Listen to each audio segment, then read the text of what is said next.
एक जो सबसे बड़ी बात है जो आप लोगों के बीच में कहना चाहता हूं, माननीय मुख्यमंत्री जी हैं, इनके सामने भी कहता हूं, स्वामी विवेकानंद एयरपोर्ट या यहां पे स्टील प्लांट्स या दिल्ली के अंदर जो बड़े बड़े हमारे ग्रुप हाउसिंग सोसाइटीज बने हुए हैं जहां पर सरकारी कर्मचारी रहते हैं, या रेलवे स्टेशन, ये सारी की सारी जमीनें तो राज्य सरकारों की हैं।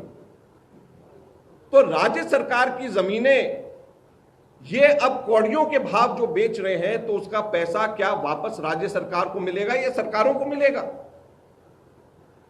क्या उन्होंने राज्य सरकारों से पूछा कि हम आपके द्वारा रियायती दर पे दी गई जमीन को हम बेच रहे हैं, अपने मित्र पूंजीपतियों को कौड़ियों के भाव पे हम लोग उनको दान दे रहे हैं? क्या राज्य सरकारों से उन्होंने पूछा इस बात को? जब राज्य सरकारों से नहीं पूछा, जमीन राज्य सरकार की, लैंड स्टेट इशू है, तो फिर क्या हक है केंद्र सरकार को इस प्रकार से बगैर पूछे इस प्रकार से मेगा सेल लगाने के लिए? क्या अधिकार उनको है? आज हम लोग ये जानना चाहते हैं। तो किसी भी तरीके से कोई भी इसके अंदर इन लोगों ने फॉलो नॉर्म्स को नहीं किया है।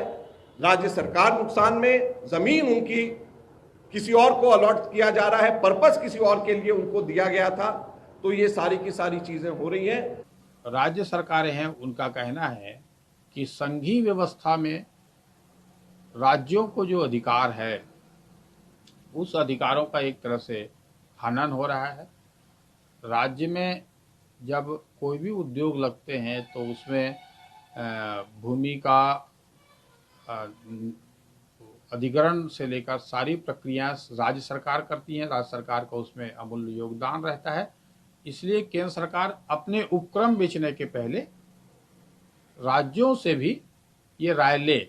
तो संघीय व्यवस्था में इस तरह की बातें रहती है कि दोनों के आपसी सहयोग और सामंजस्य से नीतियां बननी चाहिए और कार्यक्रम तय होनी चाहिए।